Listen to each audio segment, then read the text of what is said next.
Well, if you're seeing me on this side of the camera, you can mark it down as a red letter day.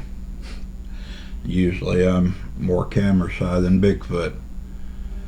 So if I'm on this side of the camera, it's one of two reasons. We either have something absolutely spectacular to share with you, or I've been bribed with gourmet tacos and a bag of Black Rifle coffee. Maybe a bit of both.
Welcome back to Arkansas Bigfoot, everybody. Great to see all of you today. The other day we put a video out on Rachel's channel called Through the Eyes of Sasquatch. If you haven't had a chance to take a look at that, she'll be able to explain in more detail a lot of the how we came to this part of it. And I think we're going to tentatively call it the ETHERIUM perspective.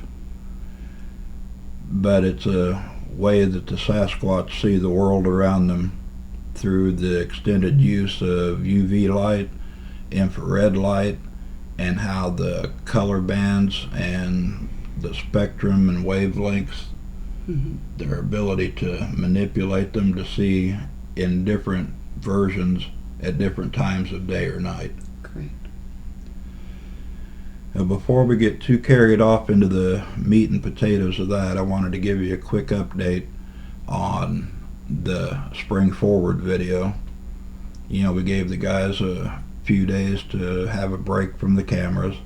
We've been taking the treat buckets out to them, and so far everybody's good.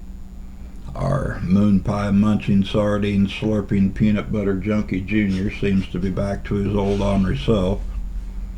So the next time we put a video up, we'll be back out in the woods. Yes. We've got some pretty neat stuff that people have sent to us that we're going to take out and leave as gifts. Marta, she brought or sent a tambourine to leave for all of them, and that's pretty cool. They'll have a regular band going. Let's see, Joyce had sent quite a bit of stuff. Got another little cowbell. Maybe something to carry with us, and that way if we hear Junior we can respond with the same. There's a football. It's red and blue, interestingly, two of the most important colors. Which kind of ties into what we're going to talk about today. I've got some beautiful crystals in this bag. There's half a dozen that were sent by Laura. And we've got a lot of moon pies, sardines, treats. We've got some Easter treats to leave for them. So sausage. Everybody's doing great, and we appreciate all of the support and the patience and the understanding. We just needed to give them a break for a little bit. Yeah. All right, so ETHERIUM perspective. You've had channeling, mind speak, dream work, meditation, in conversations with Anku, trying to get to a perspective on how they see things. Right, and it very much has to do with the light spectrum. What we see in our 3D world is a bit different because of the way our eye processes basically sunlight versus darkness. We don't see infrared specifically except by the light that the moon and stars produce, which is very ambient, and that does provide our eyes the ability to see in the dark. But the people are very they utilize that infrared spectrum, and a lot of the colors that we found to be the most outstanding would be blue, green, and red. At least in comparison to what we can see. The ultraviolet, the highest end and the faster speed of light in that spectrum would be violet, and it's actually extremely difficult to see. But most of it has to do with frequency in combination with light, and we've discovered that even dimensional barriers fall in line with that band of light, in as much as it creates a trail of energy, I should say. So long and short of it, she asked me to try to work with the different filters and UV and the IR light settings and try to accentuate the infrared, maybe duplicate what you were seeing in your mind's eye. So on her video we did that with a few clips that I had on the computer, and the first one was actually from the Spring Forward video, and I want to pull that up now so you guys can take a look at it. But in the video we're starting off with the regular camera settings. Everything looks just like it does in normal record mode. Nothing has been altered, changed, or enhanced. Keep your eye up at the top center of the gifting tree, just to the left side, and you're going to see a blur, an anomaly, energetic anomaly that's up there on the tree. And if you let your eyes kind of watch around the fringes of the frame, you'll also see the energetic heartbeat, a pulsating going on during this clip. And that's not the camera, that's literally the energy coming off of the woods.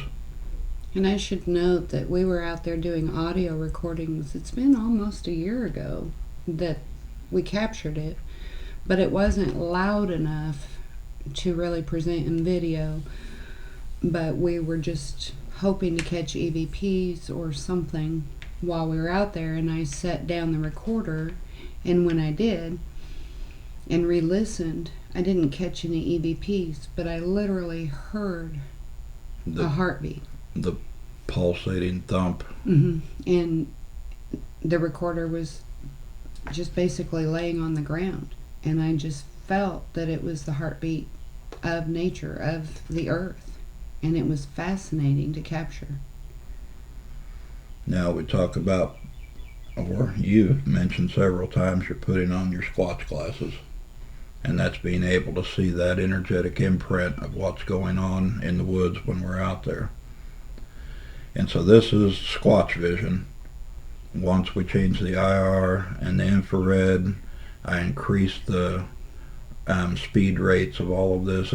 It's technical. I'm not going to go into all of it at the moment, but it entirely changes the perspective of how you see the woods. And it becomes very energetic. It's picking up on those pulsations. And just when I say I have Squatch glasses, it's not a real pair of glasses. It's just an adjustment. And with practice, all of us can do it. But it's picking up on that vibrational energy. And a lot of it resides between forms of life, like trees or maybe shrubs or different things, and it defines itself. And I'm not talking about your standard issue pareidolia, which we can all suffer also, especially when we first start developing those eyes. But as you get more in tune with frequency, with the idea of seeing energy, your eyes begin to, it's a repatterning that happens in our brain. I mean, scientifically speaking, the neurons repattern and enable us to adjust that at will. But it's taken some time and some practice. All right, so now I want to bring your attention back to that same clip. Now the energetic anomaly that's up at the top of the tree, I want you to keep your eyes focused on it. This is something with consciousness. It is listening, watching to see what we're up to out there. And then when it's satisfied that we're just doing a basic video, it gets bored and it flies off. And you can literally see it flying off. And I'm feeling like it's elemental. I'm not feeling that it's the people. Yeah, through different videos we've talked about the shimmering beings, and sometimes it's Sasquatch, sometimes it's an elemental appearing in that cloaked in-between form of not really here and not really there. It's just that in-between. We had another viewer that felt that they had caught something using vines to swing at a certain speed. I haven't had a chance to dig into that and research that part yet, because there's so much else going on in just this little bit of video that it's kind of mind-blowing. And most all of these are in relationship to that pulsation, to nature, and to the light spectrum, all of it combined. But probably the easiest way to explain it, most people are familiar with the old movie Predator, and how the predator appears in that almost completely invisible cloaked form. That's kind of the way these guys appear at times. And just like we've talked about how their hair has a certain quality that's reflective, and I feel that it operates also in that light spectrum in a way that gives them, in certain levels of sunlight, it basically reflects that sunlight, so there's more invisibility to it. And that's where that trained eye comes in, because the light reflecting, and it is almost prismatic, the light reflecting creates the illusion of invisibility. And a lot of times when we are seeing images of them, or even faces, or certain form, it seems to be on the edges where it's just barely shaded or in the deeper shade, and there may be a sensitivity to that UV, which would bring us to, I think in the daytime they have a way of buffering out a lot of the natural UV light, because I do think that the UV, is, I don't know if it hurts their eyes, but they don't see as well when they're flooded out with that. But at nighttime, they're gathering as much of it as possible and using the infrared, natural infrared from the moonlight, from the starlight, and it's almost like a built-in night vision of sorts. And we've concluded that they can actually see when we use the IR lights, the infrared lights, when we're filming. They see better with that light going on than... And they don't seem to be opposed to it. You know, the white light, which hurts our eyes also, seems to be extremely sharp and virtually painful to their eyes. So I don't know that their sense of hiding from us is as much about, you know, any kind of secrecy as much as it is about the type of light we might use versus what they respond well to. And we mentioned in the other video that if they do show in that IR light, it's not by accident. It's just as intentional. They can judge extremely well the distance and how far it's projecting into the woods, and they'll stay right on that fringe. Aura photography, Correllian photography. That's something that we had talked about before on a few different videos, and in a lot of regards it's the same way. The aura photography is able to capture the energetic imprint and produce the color spectrums that are around a person or really anything that's got a living essence to it. And it's based on a high electrical charge, which I feel like nature has its own version of this for the people and for maybe even some animals and different things that we can't see, in that electromagnetic energy is producing that same sense of aura, that same sense of life, and that they're just seeing the fringes around us, around a tree, around even the elementals, because elementals, I feel, are very strongly connected to electromagnetic energy. The next few clips I'm going to put on the screen for you. First one is a bear. You'll see him in standard camera mode, and then it will switch over to the IR and the infrared filter so you can see it in the perspective as what we believe the Sasquatch views the environment around them. And the detail that comes out on the shapes of things, like the bear shape and the sharpness and contrast of his fur. It's more defined. It's a lot more defined. Some things will appear a little softer and a little fuzzy, but other things just pop. They just stand out. And it may be part of what has created their draw to, you know, certain, whether it's plants or animals, whatever's in nature, you know, that may be that magnetic draw to them is based on what color, you know, maybe they sense what they are to consume or utilize as far as nature goes in a different way, you know, not just through smell, but in that sight, that maybe there's certain things that would appear as a certain color that they just don't partake in, you know, that it's not in harmony with what they resonate with. That might tie into the whole chlorophyll and photosynthesis part of it too, and things that have a stronger signature of that might be more appealing to what is on their diet than other things. I don't know, I'm just guessing at that. But I definitely believe that their connection with trees very much has to do with not only the electromagnetic energy, but that energy is very specific in the perspective of photosynthesis.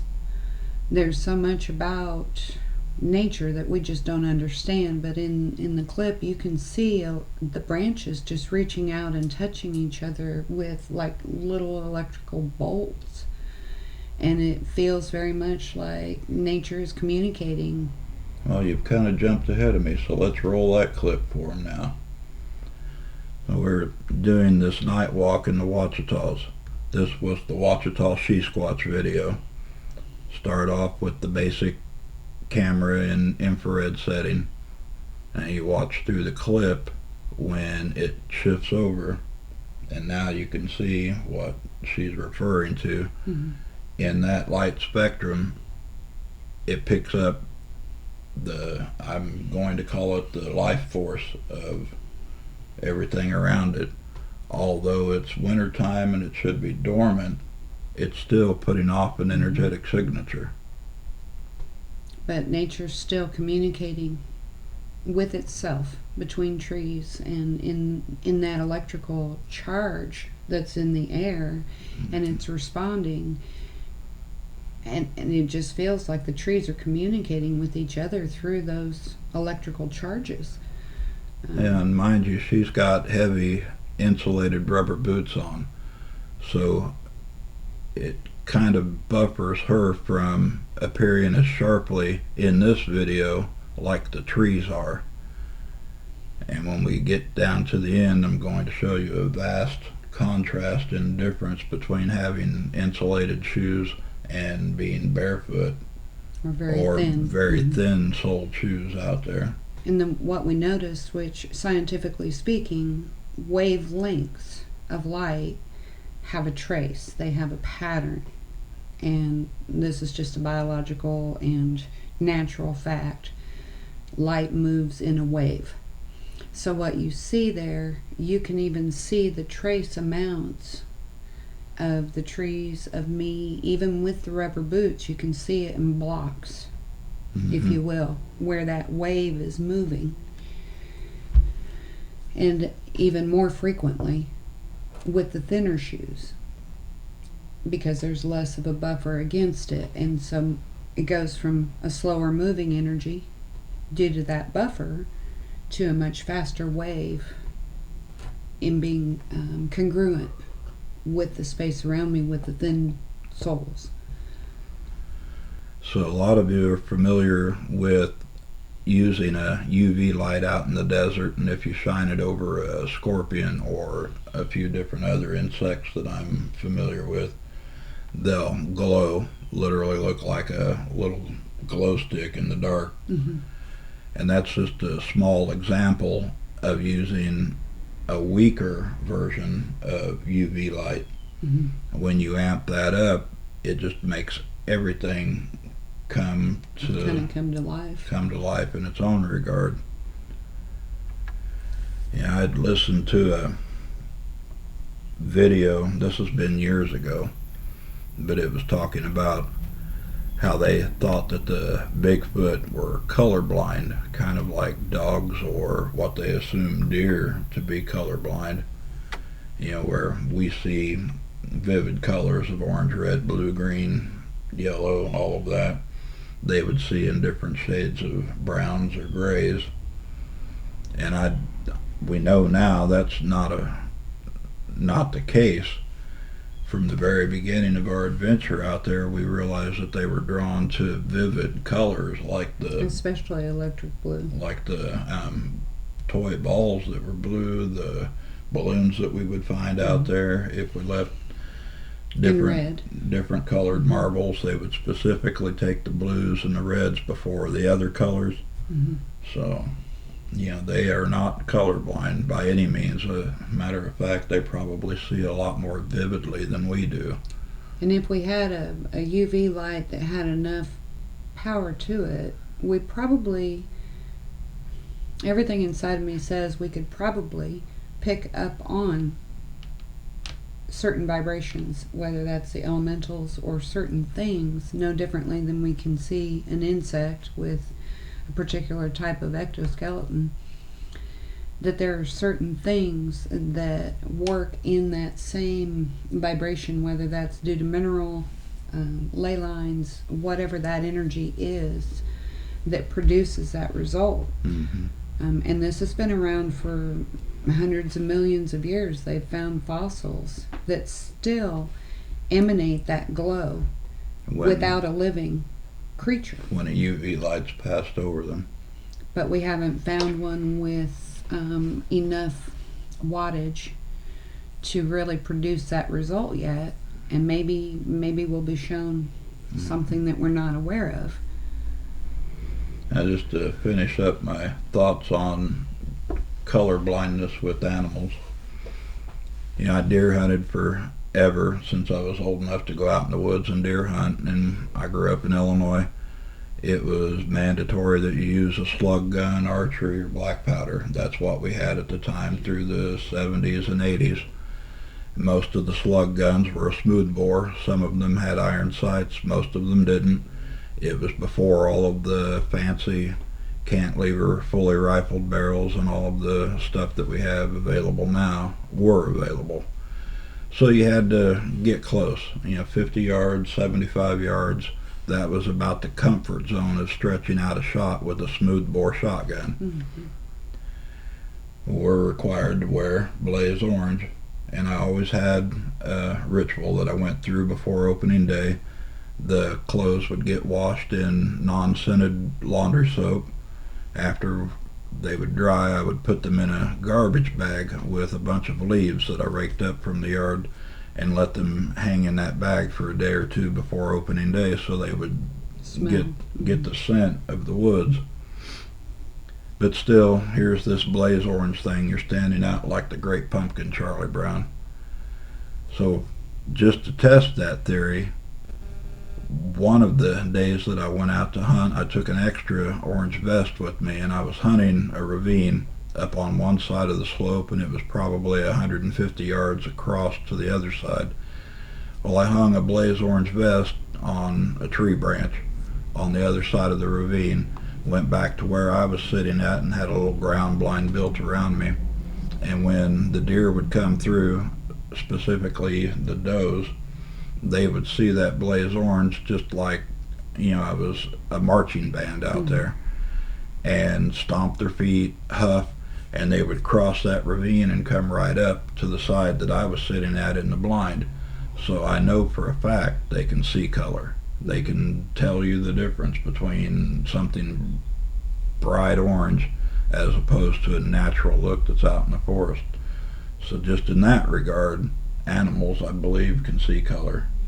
And there may be an interpretation of color based on the way eyes are designed in different, whether that's the big eyes or animals, in the way that the eye is designed, what the refraction of that color actually is. So maybe they don't see it in orange. It's like bright yellow or some unusual. It might not show up as a true blaze orange to our eye, but it does definitely stand out to their eye. And I think it's the same way with the people. There's an interpretation in that frequency that gives them a different perspective than we have when it comes to that band of light.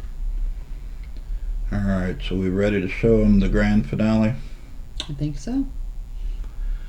Alright guys, so this last clip that I'm going to play, before we got the new camera that we're using now, I had got IR light clusters that we attached to the older camera, and this was our first night walk using these brand new IR lights. I don't even remember the title to this particular video now, but it was several months ago, or at least around Halloween time, I believe. In the fall. So, you remember, maybe you don't, but I definitely remember, when I was a kid, they had these lights that you would sit in front of a Christmas tree with red, green, yellow, and blue, and it would spin around and around. So after using these other filters and things on these videos, it dawned on me, let's add this to another night video and see what it's going to produce. So this clip has got all of the stuff from the earlier videos that we showed you. Accentuated IR, infrared with the I want to say frequency with the rate bit turned up, and then I've added the red, green, yellow, and blue to it just to give you an idea of what that probably looks like. And it'll blow your mind, because not only are you seeing all of the holographic images of the tree branches and all of that around, you're also seeing a multi-layered, multi-dimensional version of everything going on, which has its own sense of being prismatic, except that it's not in sunlight. It's at night, but even at night it creates a prism of its own sort. Right. Now, pay attention in this video. Rachel's just got her thin-soled tennis shoes on. So her energy imprint is a lot more intense on this video than it was on the one with the rubber boots. More frequent, yeah. And I believe what we're seeing here is how people are multi-dimensional, how it's showing 3, 4, 5, and 6 repetitions of you across a space. You're just going to have to watch the clip and see it for yourself. So here we go. You want to walk up the creek? Is that easier? It don't matter to me. Let's just go the way we know, I suppose. I'm feeling somebody right here on the other side of these trees. Where'd that web just come from? Somebody's pacing us. We just haven't figured out who yet.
Well, this camera is mounted in a big carrier thing, and it's a little more awkward to level and balance than the smaller handheld one that we normally use in the daytime. So if it gets a little shaky, it's just me trying to hold on to it.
Well, I know this has got to be a lot brighter for all of you guys watching it on the screen, because I can tell in the little camera monitor that I can see it a lot more depth and range than what we had before.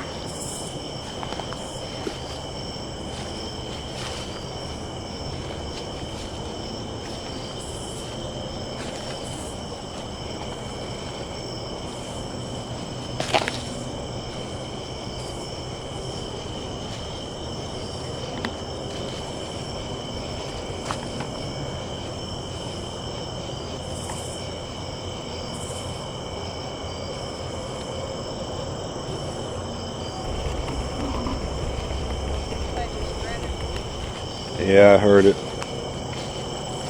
that you, buddy? Might be one of the little ones.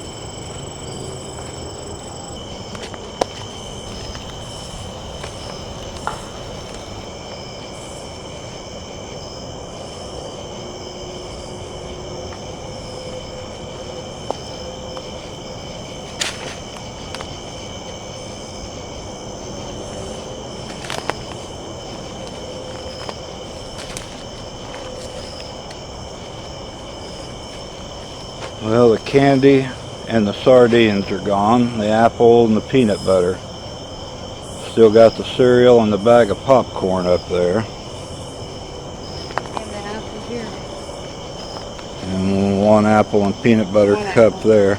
You know, I don't know if they're sharing. Maybe they let everybody Maybe come and get. maybe one comes and grabs something, then another comes and grabs something.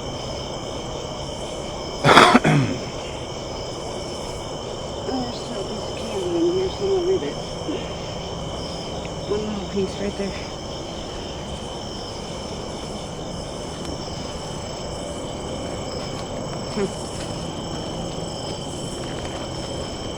But if he just ran it, he might have been working on it when we got here.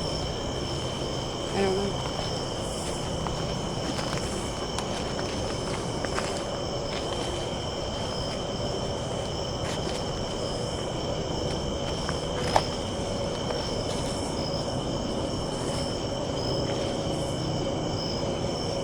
Sounds like an entire motorcycle procession out there on the crazy. highway. I don't know.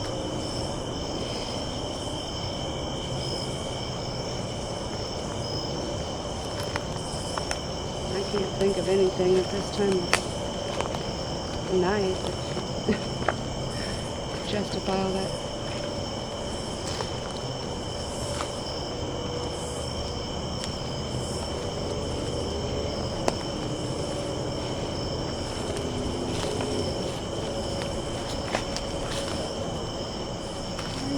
I just feel them right here, but I can't get my eyes on them.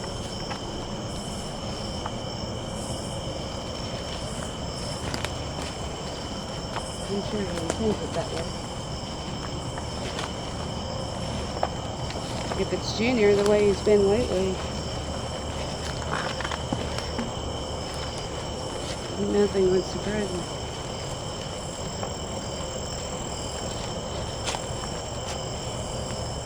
Well, it's only been, like I said, a few hours since we were out here to load the trees up, so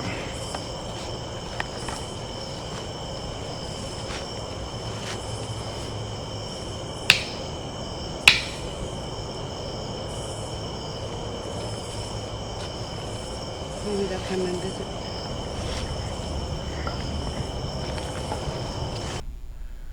alright guys, that's what we had for you today. It's definitely a mind bender.